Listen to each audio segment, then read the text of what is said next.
Peace, everybody. This month, September 2022, we released Summer with SAVIE, a video of SAVIE OTR now available on our Patreon, as well as limited SAVIE stickers, including hand-dones, SAVIE MQ printed stickers, and holographic stickers. The video features heaven spots, freight hopping, international painting, San Francisco hill bombs, and highway spots with writers such as SAVIE, Labrat, Yamo, Dusty, and more. All the footage in the video has never been seen before and comes from the archives of SAVIE and his crew. We're also dropping a postcard with Slutto that we'll be shipping out to all of our Patreon members for the month of September. The postcard features Slutto's mosaic work and measures 5x7.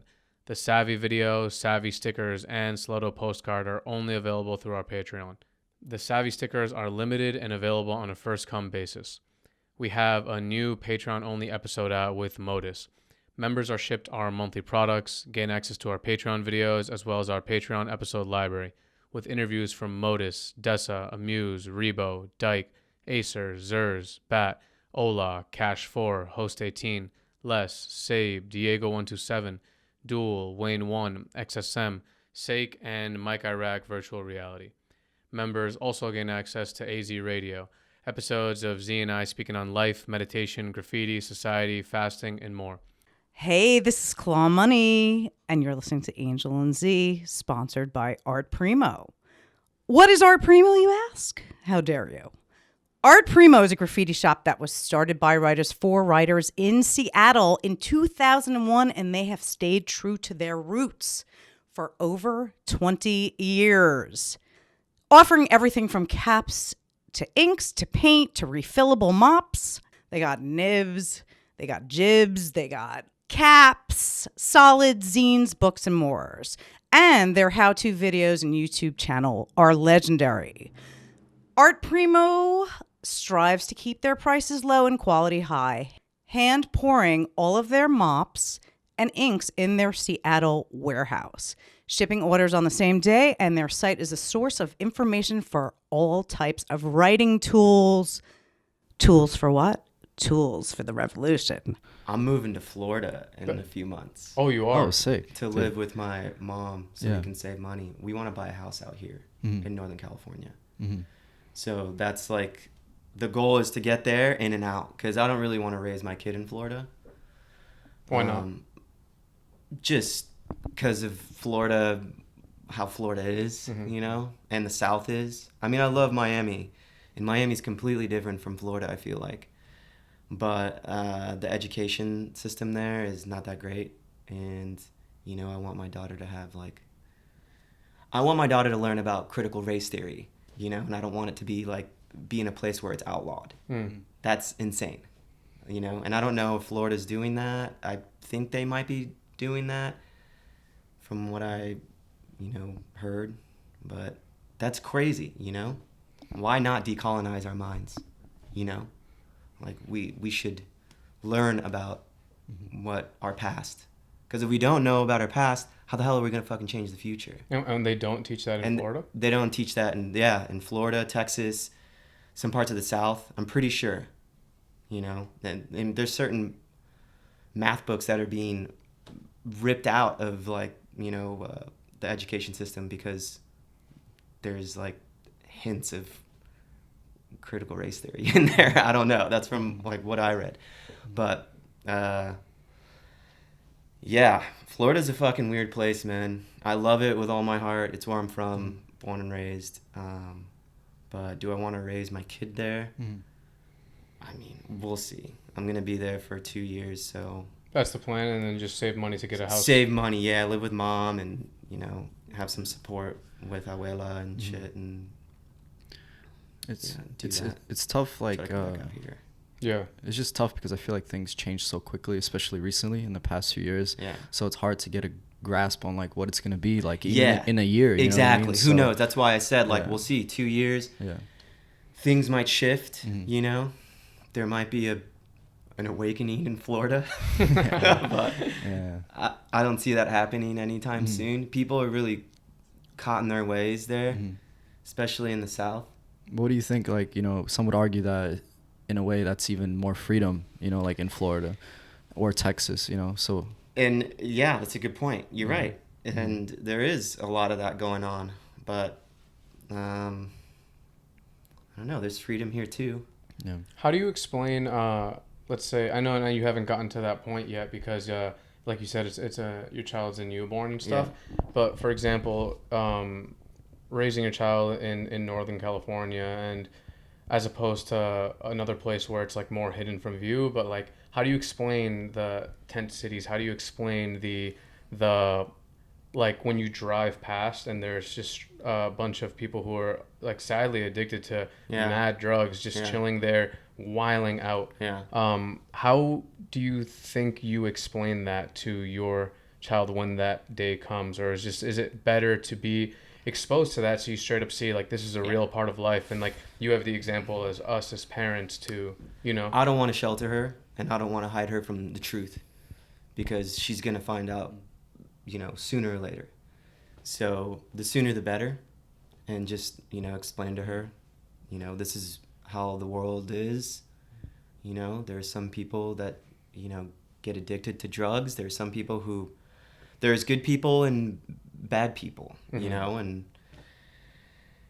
I don't want to, you know, keep her from any of that. I want to show her the truth. That's what I want to show her. I want to show her truth, and I want to show her awareness. I want to teach her awareness. Be aware of your surroundings. Be aware of people around you. You know. And so what was your experience like growing up in Florida, and how long did you live there, and when did you first like actually move away? I lived there 18 years, and I moved away when I was 19 to San Francisco. And my experience there was great. I had a great childhood. I grew up in a suburb of Miami, and yeah, it was mostly Spanish and black. I mean, I'm Cuban, so I didn't even understand racism or kind of any of that until like I left Miami and I started traveling like a little further north, which is crazy. Like if you go on like 2 hours north, you kind of like, oh, whoa, okay, it's a little different. But I didn't really like understand it until like I got out of Miami, really. What did you think about SF when you first got there? What was your living situation like? I'm assuming you went there for skating? Yeah, I went there for skating, and my situation was great. It was like Peter Pan syndrome, like not wanting to grow up, just skate every day, smoke weed, fucking stay out all night, drink. You know, actually, I didn't really start drinking until I moved to New York, to be honest. So like 19 to 21, 22, I was just like a really big stoner. Did you live in a skate house in SF? Yeah, I lived in a skate house. The first place I lived in was on Bryant Street and 17th. And that was with like a group of skaters and Floridians too, like Ryan Garshell, Ben Gore, Brian Downey, a bunch of homies. Just lived in this like, it was kind of like an art studio, and my ex and I were living in a loft. So we had rented out. I traded places with my friend Lucian Moon, and he moved to Miami, and I took over his like loft for like a year, and we just traded places. And we were down the street from this warehouse that had like Satori, and was a wheel company at the time that I rode for, and Creation Skateboards that I rode for, and that was like down the street. And yeah, we all like just lived in this skate house. A-Bear, he lived underneath a table on like a little sleeping mat in the kitchen. So we'd like move the little curtain, like, "Are you good, dude?" It's like morning. And yeah, a lot of roommates, and the rent was like dumb cheap. Oh yeah. Yeah, and all of that, it was in the Mission, like Bryant Street, all that's in the Mission, 17. So I lived in the Mission for, you know, pretty much the whole time I've been in SF. Did it have at that time that reputation like it does now in terms of you know, all the homelessness and the visibility of? Yeah, maybe not as much, but it was definitely visible. More of it was in the TL, but yeah, it's always been pretty. Graffiti was there too, you know. I mean, the Mission's been the Mission for a long time. You know, if you look at photos from the 70s, and like 60s, it's always had like, you know, Mexican, Spanish culture. And I think that's why I really like fell in love with it. You know, I was like, okay, these are my people. Mm-hmm. You know, like, were you born in Cuba or? No, I was born in Miami. My dad was born in Cuba. Okay, cool. Yeah. So you're first generation. First generation. Have you been to Cuba? No. Yeah. And when the embargo got lifted during the Obama, you know, presidency, I asked my dad if he wanted to go, and he was like, nah. But a few years went by, and he was like, okay, I think I'm ready to go, but we haven't made that journey yet. I went. How when was the embargo it? got lifted with on a trip for like college and Dude, shit. I hear it's like time traveling. It definitely is like time traveling. It's really eye opening. Yeah. It was like for my like Spanish class and shit, and I got to talk to a lot of the locals. I'm Ecuadorian. I speak Spanish fluently. And Spanish was like my first language. Nice. So I got to speak to them, and it was really eye opening. And it's funny because some of the streets, like I went to Havana, and some of the streets, if you were to just look at them, you would think that they were mad dangerous. Yeah. But they're just actually impoverished. Yeah. They're not actually, like, they're not gonna, I don't even think rob you, to be honest with you. Yeah. And I remember that I went to some bakery because I was hungry, and I was like, yo, I want to get like bread. Yeah. And I went to, like, I woke up early in the morning, I walked down the street, I went to some bakery, and there was a line, like an ill ass line of people. And I was That's like, the spot. I was like, okay, cool, this is gonna be the spot, right? So I walk in with like $1 or $2, whatever, Yeah. and I'm like trying to get bread, and they won't let me buy it, even though I have the money. Yeah. Because it's the monthly ration. So all those people, the reason there was a big ass line was because they were getting their monthly ration of bread. So I would talk to the locals, and they give us like, they would say like, they give us like, let's say a pound of bread per person, half a pound of salt, 5 tomatoes, 3 eggs, Wow. et cetera, et cetera. So completely different life from like Fully. from like where we're at now. Where we're at. Yeah. You know. For sure. But all those people were super like Super nice. mad happy. Yeah. At night, like there would sometimes even be no street lights, and everyone's just chilling, playing music, playing dominoes, relaxing, having fun, literally enjoying life. And it's funny because here, like everyone's shut in their house. It's simple, and they have no choice. They don't have cable. They don't have probably Netflix or Hulu. You know, they come from a communist, you know, way of living. I mean, obviously not now. Yeah. But back then, like, It's like truly a different life. a different life. Yeah. It's like we were speaking earlier about the comparison between Europe and even America, and Yeah. like we were saying how it's just a different state of living over there. Yeah. Like what they have Less provided. suffering. Yeah, like what they have provided for them, or like you know, even their state of mental like being. Because Well, that's what I meant by less suffering. Yeah, like yeah. in their mental state. Because I've been to Germany, I have family there, I've been to like different parts of Europe, Yeah. and it's just everyone is just so nice and happy, and like strangers say hello to you, they say good morning, and then being from New York, it's like, yo, like what do they want from me? You know what I mean? It's like, why are they being so happy? And it's kind of sad that I have to think that, because it's just a natural human interaction that we're not used to. I guess Pure way of living. Yeah. You know, they're probably more in tune with nature. Mm-hmm. So what are your thoughts on like being on the East Coast? Because I've seen that you used to talk about how New York is not essentially where you want to live, how it's kind of you know, like too hectic or too toxic essentially for living, as opposed to the West Coast. So what are your thoughts on that? It's definitely changed my my perspective. Like when I was living there, I felt myself kind of being and feeling a bit more of like a curmudgeon, you know, kind of like on the train, like fucking fall back, or, you know. And I usually am not like that, you know, but as years went on living there, I felt like really like, you know, what the fuck you looking at? Like, Yeah. that kind of vibe. But I was young too. I was drinking. I was in a completely different like headspace, you know. Like if I went back now, it'd be fine. I'd be fine, you know. And I'd have my own routine. I wouldn't be so high and so low, you know. 'Cause there was a lot of that going on in my life. That was because of the drinking. Drinking, drugs, you know, living fucking that life in New York, especially when it's your you're in your early 20s and, you know, you're just skating and you're working, you know, this, you know, job 3 to 4 times a week. And when you're not working, you're partying or you're skating. It was I loved it. You know, I learned a lot from that whole experience, you know. And, Were you working when you were out there, or were you just skating? oh, I was working. I worked all the way until I was like 26, 27. What were you doing? I was working at a vegan restaurant. It's nice. Are you vegan? No. You're just working there? Yeah, I was just working there, yeah. So you moved there. You moved to SF when you were 19. Yeah. When did you move to New York from SF? I was 22.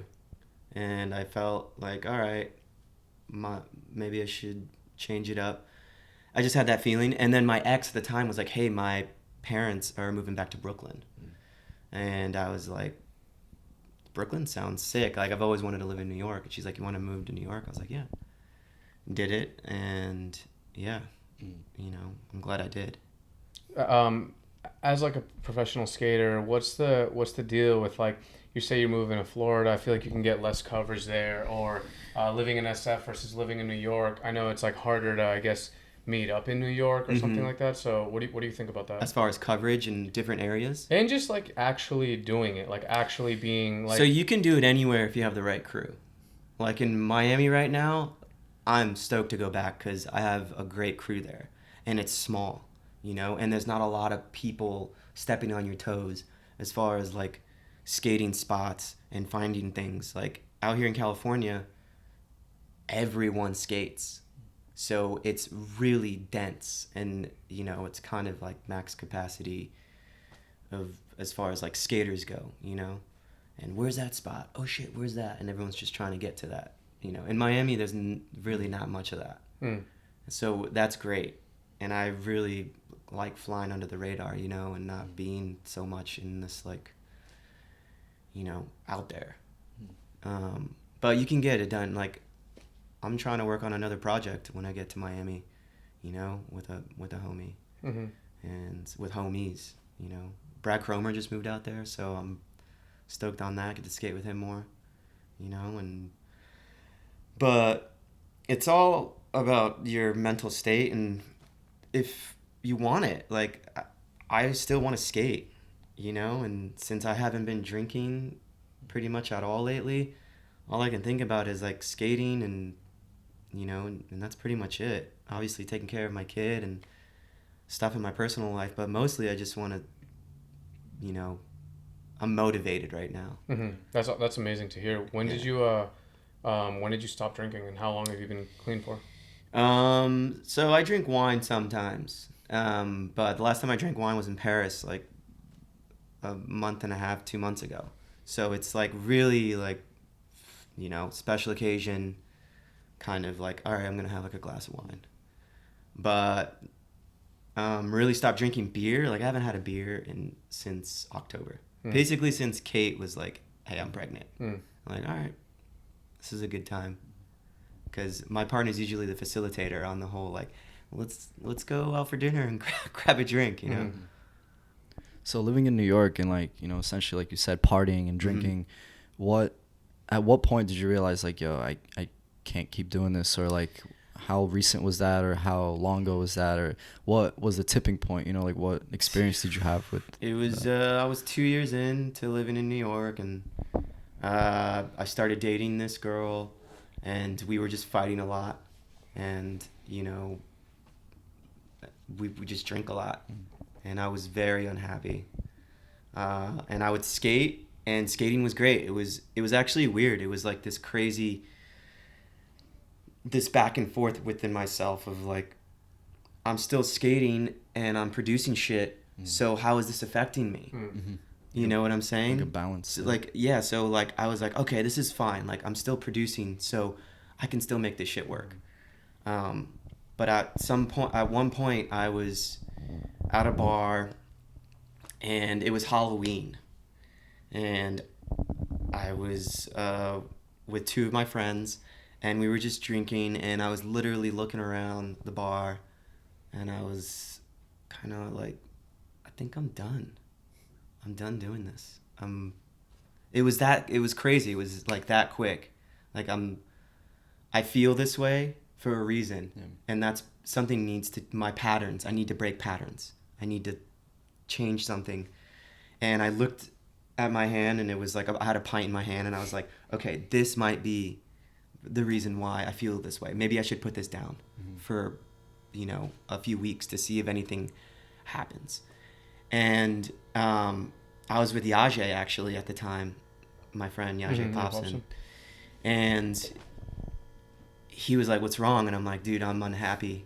And I'm like really fucking depressed. And I don't know what to do. And, I was on the brink of tears and shit. Like in that bar? Well, no. I was more... In that bar, I was like, I'm out. In that bar, I walked out. And they're like, where are you going? I'm like, I'm going home. Oh, shit. Wow. I'm done. And then the next day, he was like, what happened? I was like, dude, I'm not well. And he's like, you should come with me to an ayahuasca thing, ceremony, or... He's Brazilian, so him and his mom practice the Sainte Daime. And they drink ayahuasca and they chant, and I didn't know anything about it. And I looked into it and I was like, okay, this could help, with my depression. And he was like, yeah, you should come with us. And I'm like, well, where you guys do this? And he was like, we go to Edison, New Jersey. Really? Yeah. At some guy, this dude's house. And he holds these ceremonies with like 15 other strangers.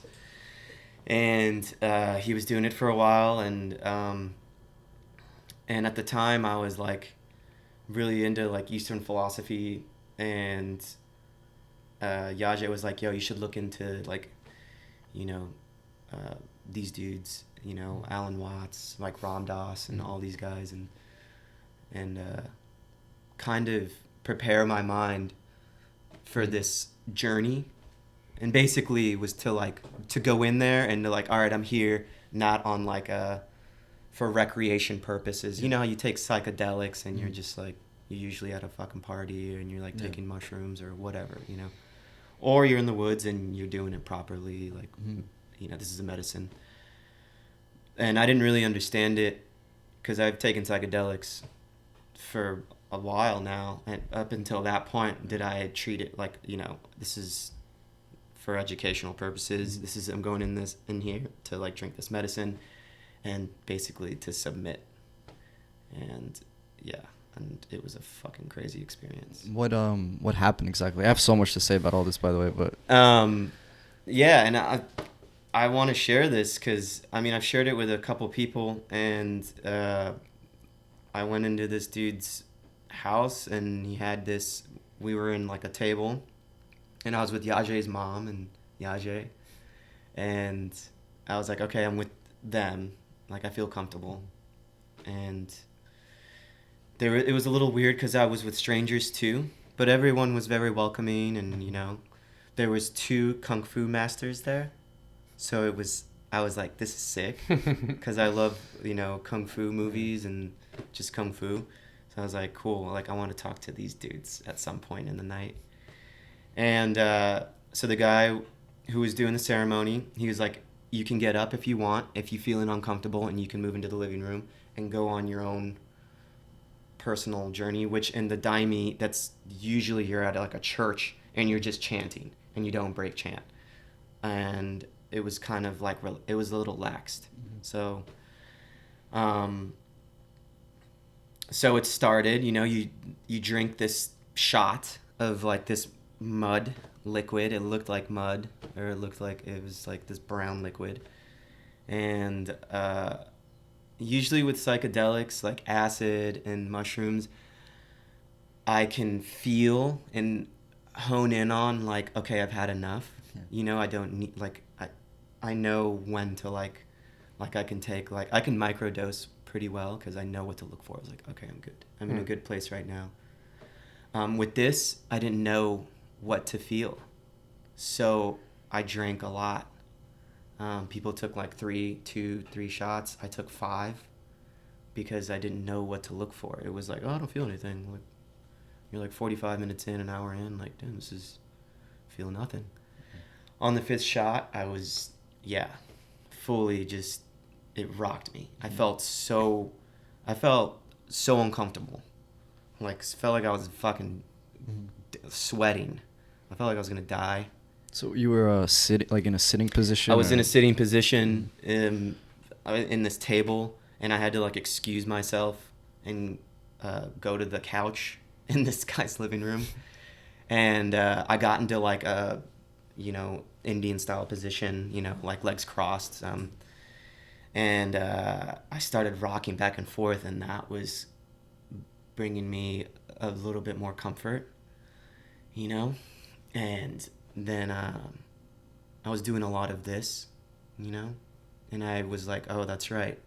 I'm like holding on for something. Like, why hold on? Like, just let it take you.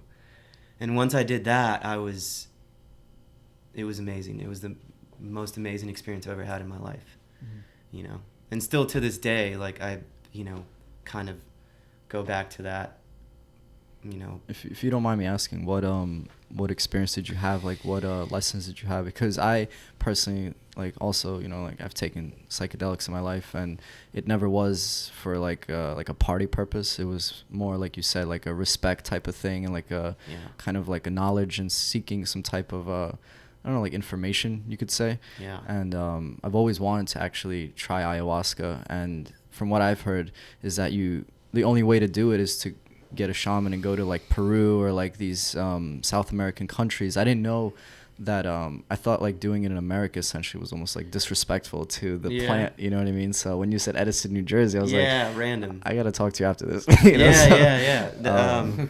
No, there's practices around the States, that you can do them at. I don't know if you need a shaman. It's just set and setting, especially if you've taken psychedelics. You can go on your own journey. What I gathered from it was to submit and to let go. And that was like the first realization that I got. Meaning like in general? Everything. Yeah. Just let go of everything.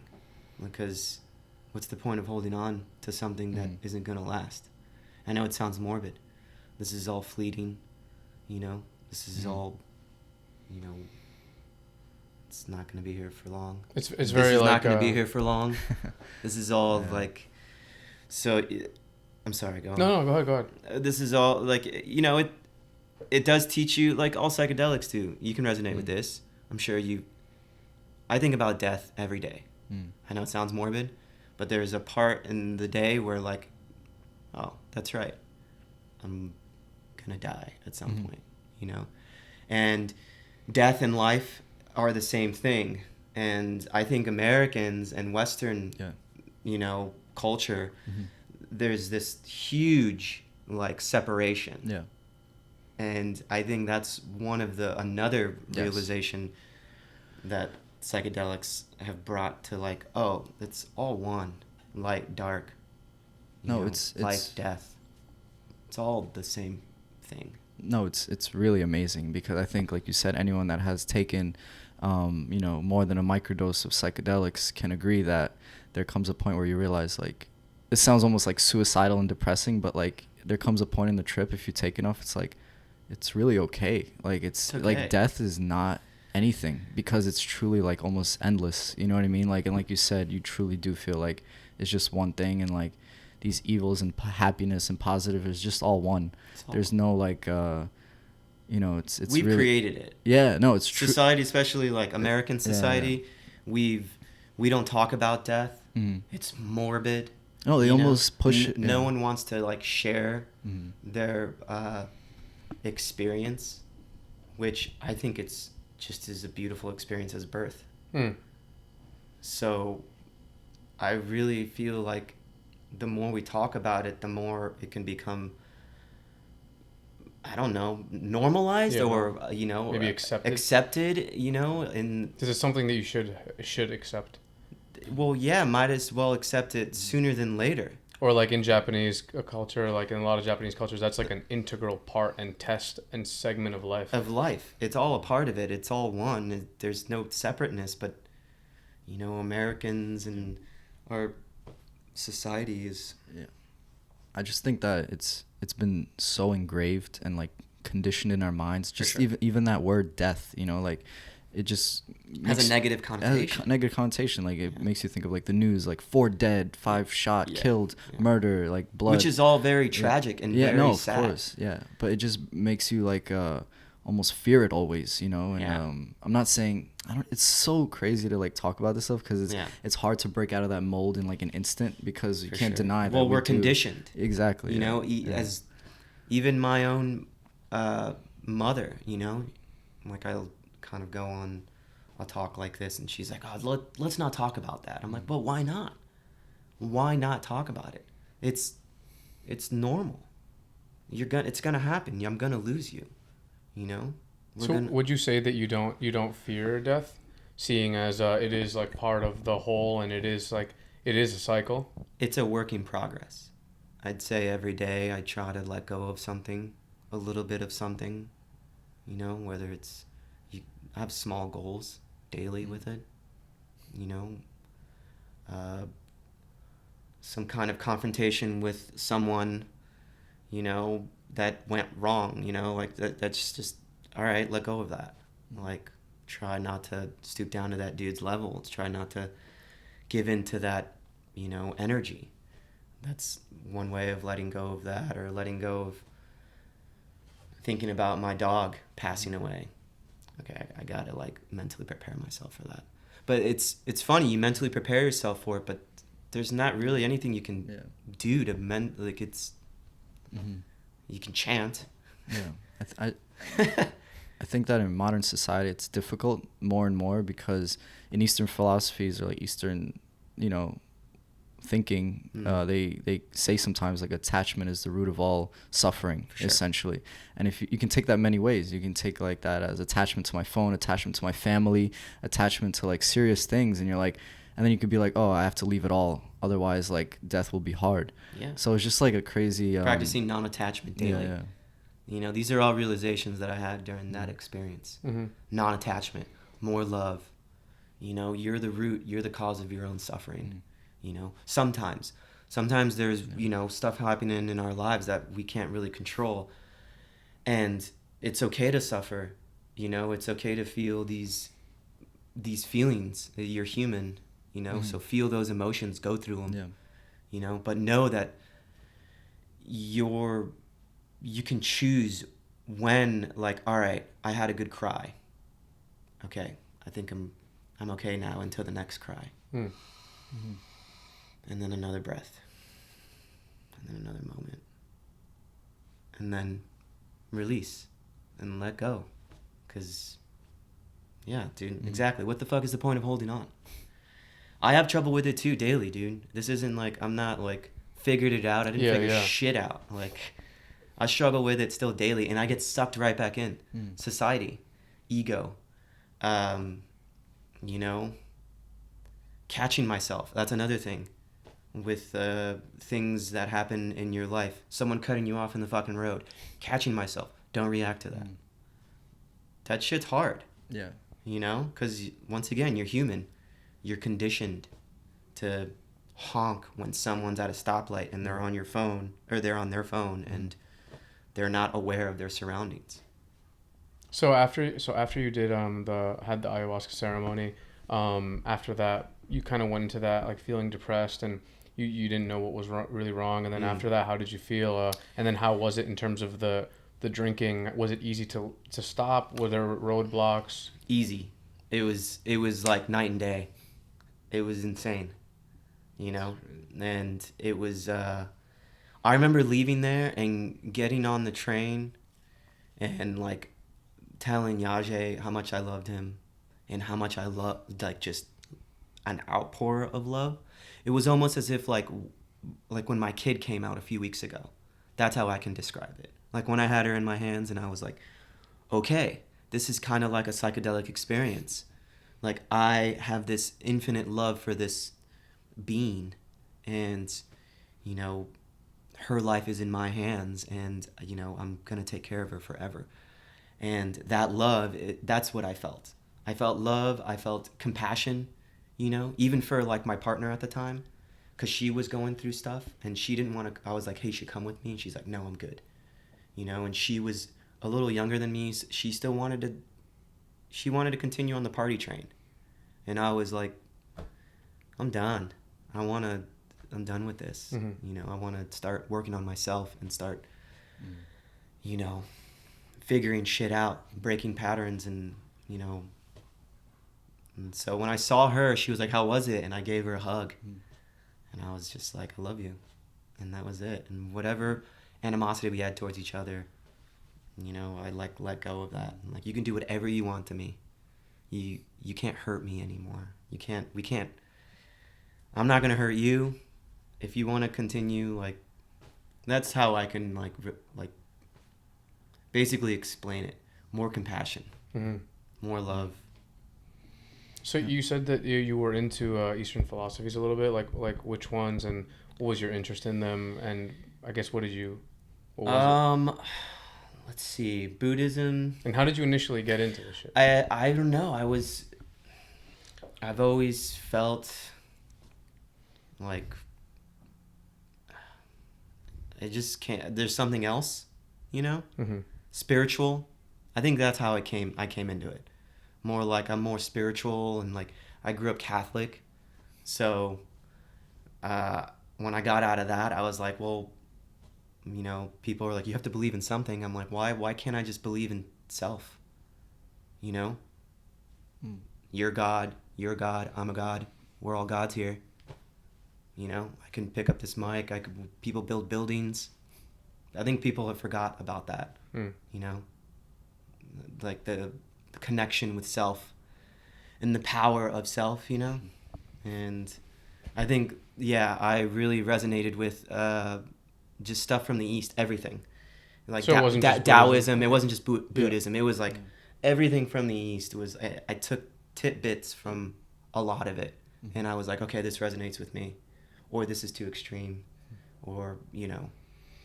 And I kind of made my own religion up. Yeah, no, it's amazing, because that's personally kind of what I had interest in, just taking bits of everything, even if it's not just from the East, from just life in general. Yeah. And just taking what you can and applying it to your life and making your own opinions and viewpoints and making adjustments too. Yeah, and like your way of life that you choose to follow, you know. And I think it's just all good, to be honest. And in terms of the drinking, like, it's amazing that it's all like just a road to betterment, because whether it be going to AA, whether it be going to, you know, we just talked to a guest, Aliasha, about, he did hypnotherapy. Okay. And, you know, whether it be that road or like ayahuasca, just, it's all, if the end goal is, you know, bettering yourself and quitting what you think to yourself is rock bottom or a toxic way of life, it's why not? Why not? There's so many paths. You why know? Fucking not? There's not one path, but there's many. Yeah. And yeah, dude, why not? You see the suffering, you know the root of your suffering, and some people are just like, I'm gonna continue doing this, you know, and they're like, oh, why do I feel like this? I'm like, well, maybe because of this, but that's not my place to tell someone, you know, what they should and shouldn't do. Like, Yaje's mom said, the ayahuasca will find them. Like, you don't need to like shout it on the top of a, you know, mountain or anything and be like, you know. But for like the first 3 months, I felt that. I felt like kind of like, you know, a friend was having girlfriend problems, and I was telling him, like, look, she's her own person. You need to let her go through her own. You need to let her go, and like, you know, talk to her about whether or not you want to like continue this, but she's gonna do whatever she's gonna do. You don't control her. You don't own her. And he didn't get that. He was like, what do you mean? She's my girlfriend. I'm like, no, you don't own her. Sure, she's your girlfriend. You can play that role. There's a lot of role playing in all of this, you know, but you don't own her. And I was trying to do that the first 3 months, and I had to pump the brakes, because I was like, damn, DeLatorre's losing it. DeLatorre's fucking crazy. Which, fuck, maybe I was. Maybe I am.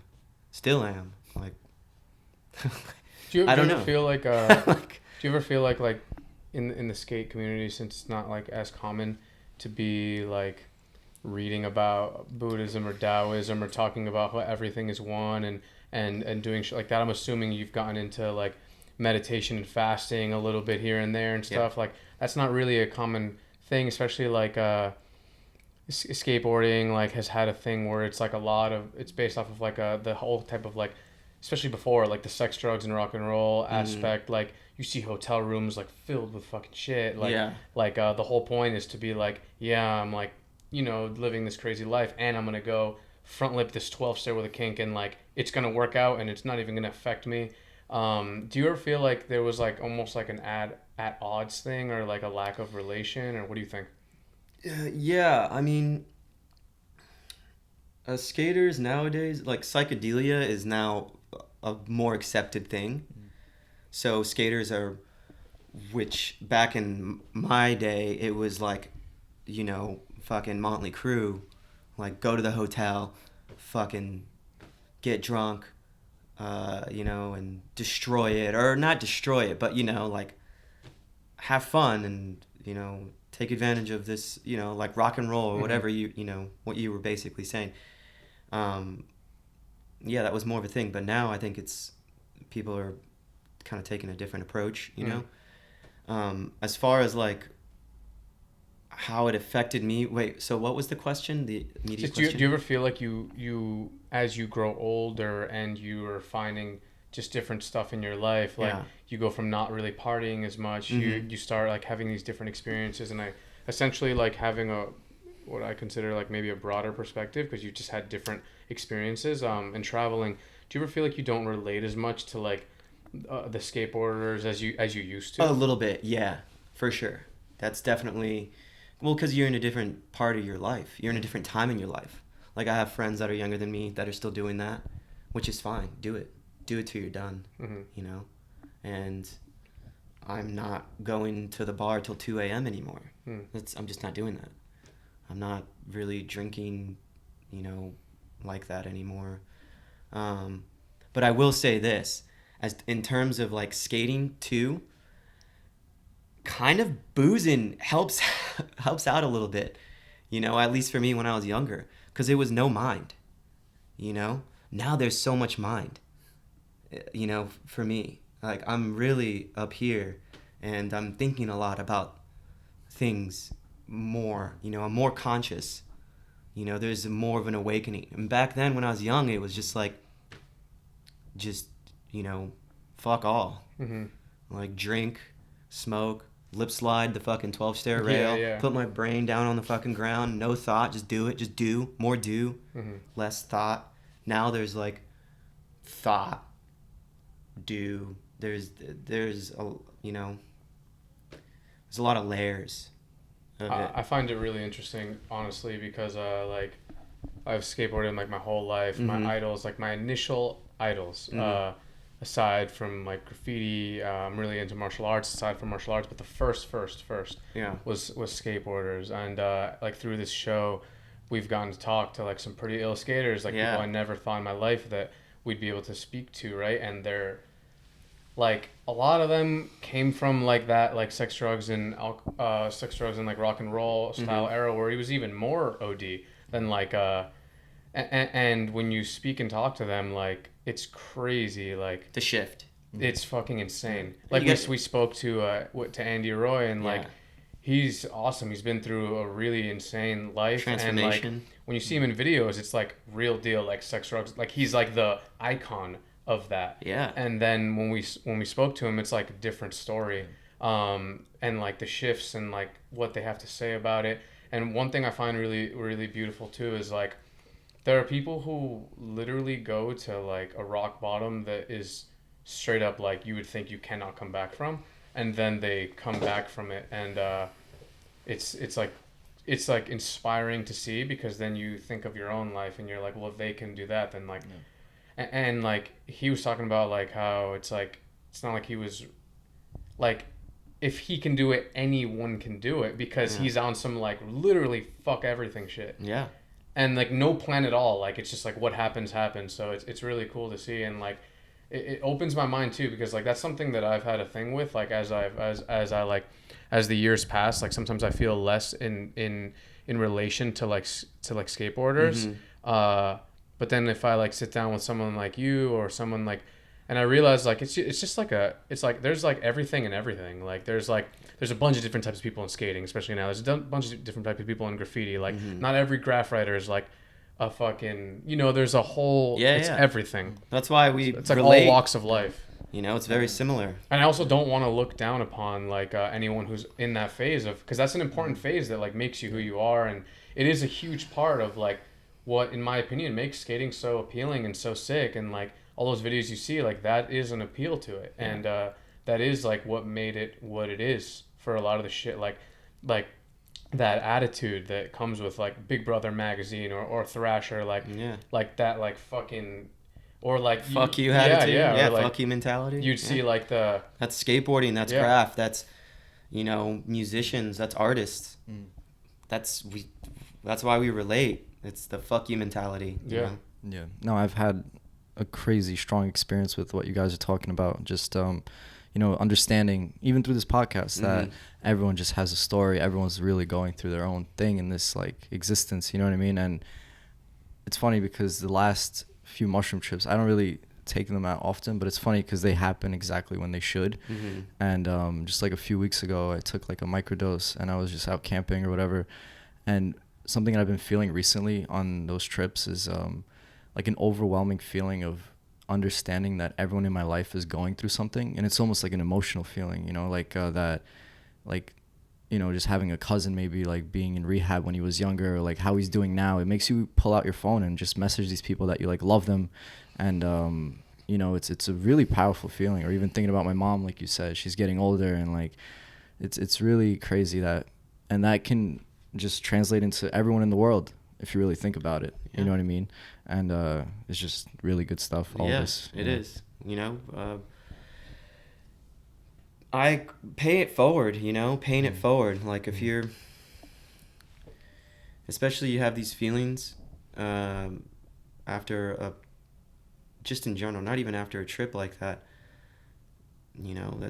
that's pure raw human emotion that you're feeling.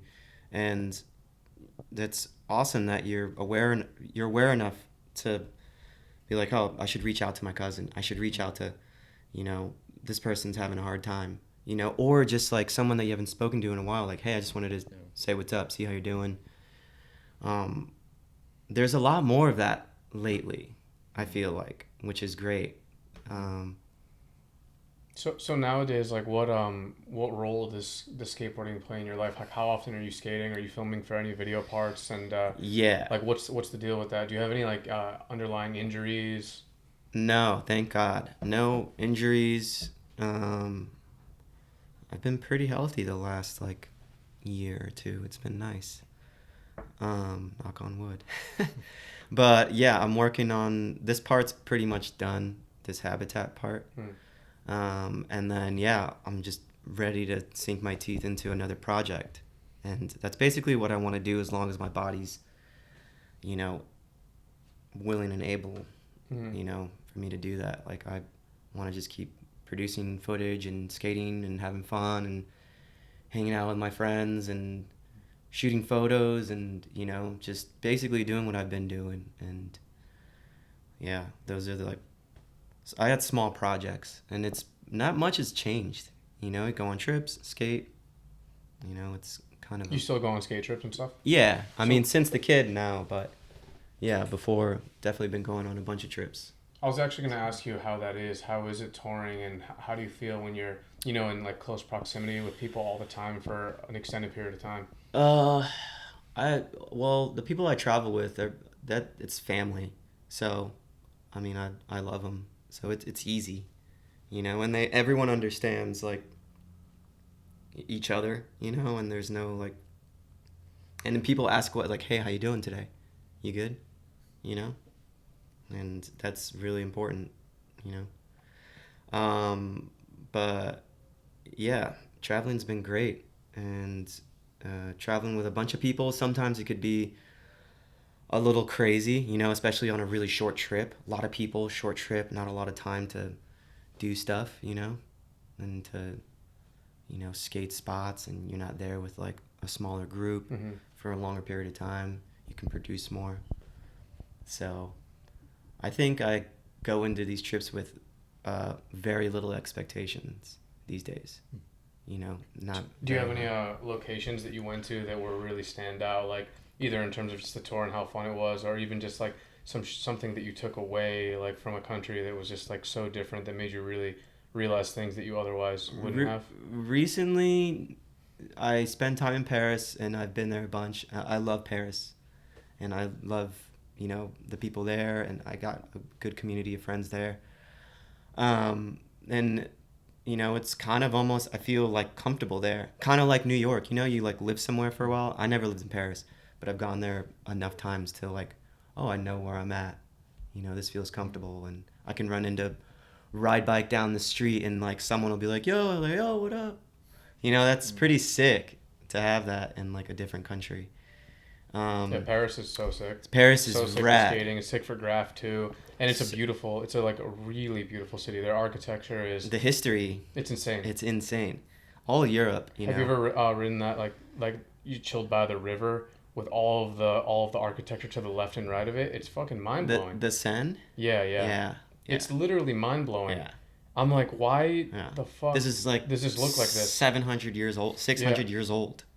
This church here is like fucking 800 and the years attention old. to detail that they put on things like that will be like straight up like 13 stories high, and you're like, why did you even care if and I'm not to say that you shouldn't. I'm like hyped that they did. Yeah. But I'm saying like, who even did this? Like took the time to make this thing on top. Like this is so, no one's gonna be close enough to this to see the detail. Yeah. And it's crazy. It's such a sick city. I feel like it's very similar to New York. Yeah. In a strange way. No, Not in terms of the architecture. No, but I the vibe. Yeah. I agree. The skate spots are really sick. Yep. You can go to the suburbs and skate. That's also sick. So sick. They have like unique spots too. Like they have that brick like bank in the suburbs. Yeah. I went there. Yeah, Critel. Yeah. That place is dope. Place That is ledge amazing. that goes down. Yeah, marble. Yeah. Love it. Was just there. Damn, I can't wait to go. Yeah, this place is amazing. It's sick. But yeah, there are a few countries that I've been to, a few places that I've traveled that have been. Paris is one of them. You know, Portugal, Japan. You know, I really love the UK.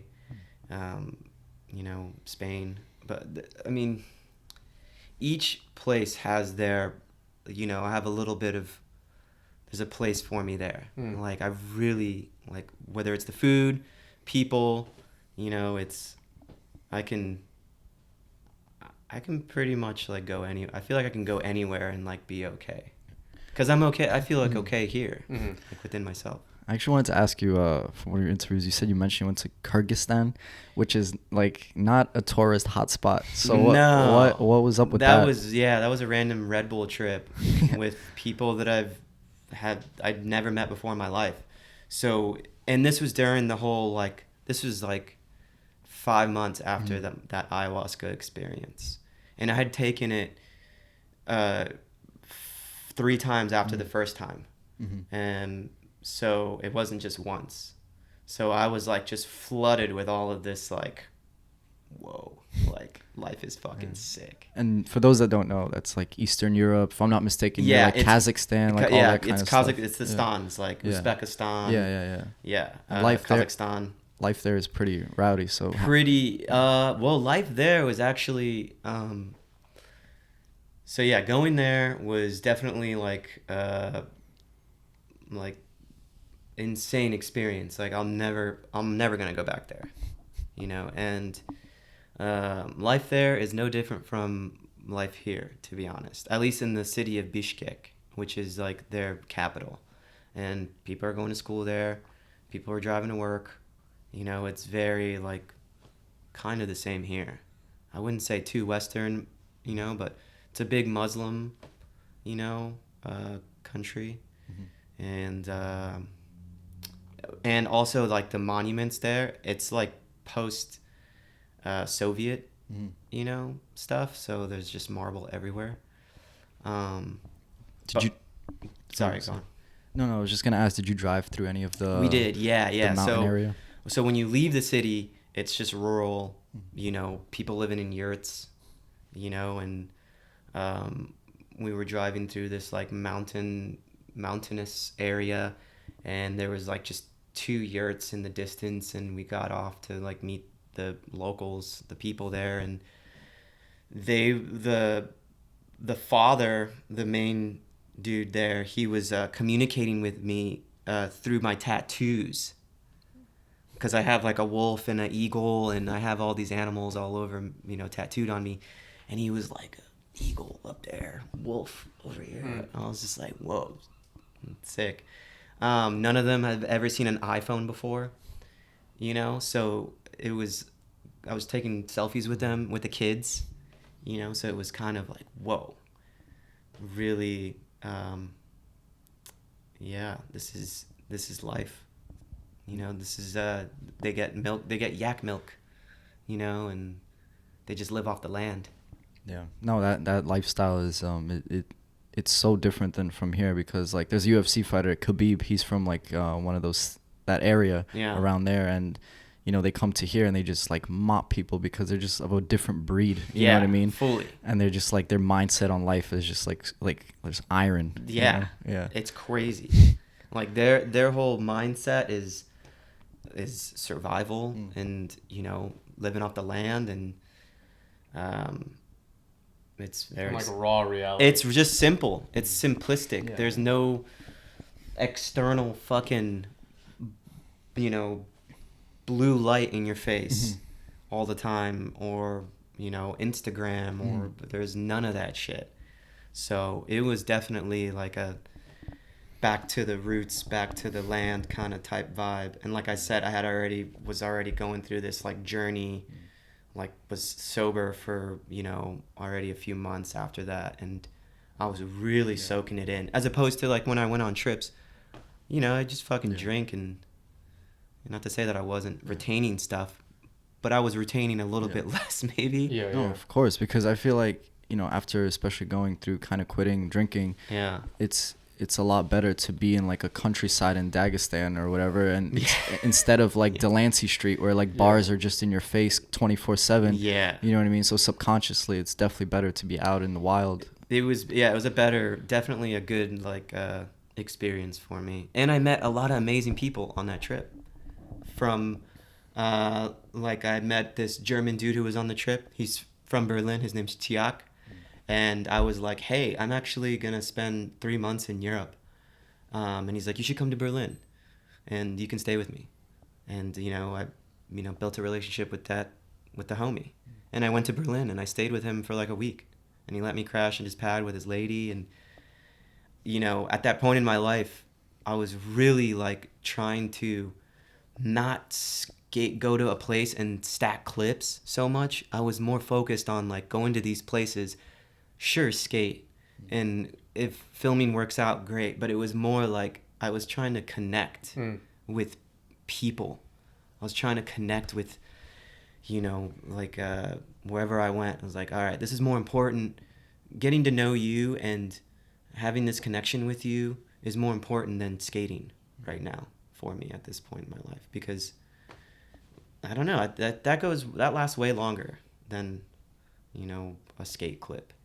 A skate clip these days, especially these days, shit don't matter. Yeah. It's like, well, on to the next. Like, So, I really wanted, that was kind of like the objective on that trip. I was like, all right, I'm going to come out here, do the Kyrgyzstan thing.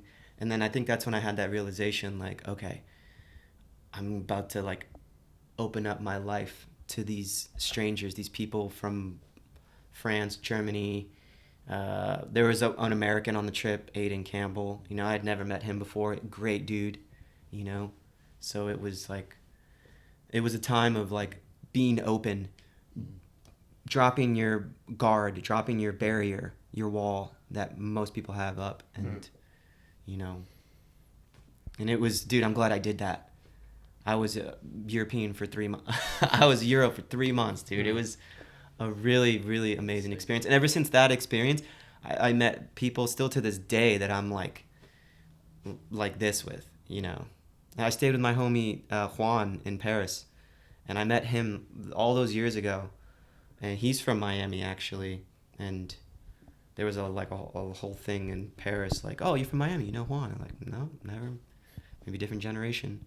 So I met this dude Juan out there, and he and I still like stayed with him like 2 months ago. He's like, you can stay with me as long as you want. It's amazing, man.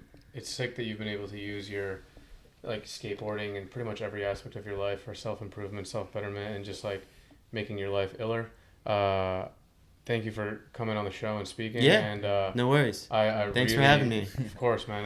And honestly, nothing but well wishes for you and your family. And Appreciate that. I'm gonna keep keeping you in our thoughts, like your child and your journey, going to Miami and everything again, and coming back here. I feel like it's all gonna work out. So thank you again. Thanks, man. Dude, it's been a pleasure, honestly. And like even this conversation was like a psychedelic trip, you know, like when you get deep into that stuff, I feel like there's just like this energy in the air, and it's amazing. So It really is. Yeah. And I enjoy talking about it. Mhm. You know, makes me feel a kind of way, you know, and you know, we're all here. We're all in this man. together, dude. We're not alone. Yeah, man. So I wish you luck with Thank the you. newborn, everything. So Thank you. Thanks for having me, guys. For sure, yo. Thank Appreciate you. it.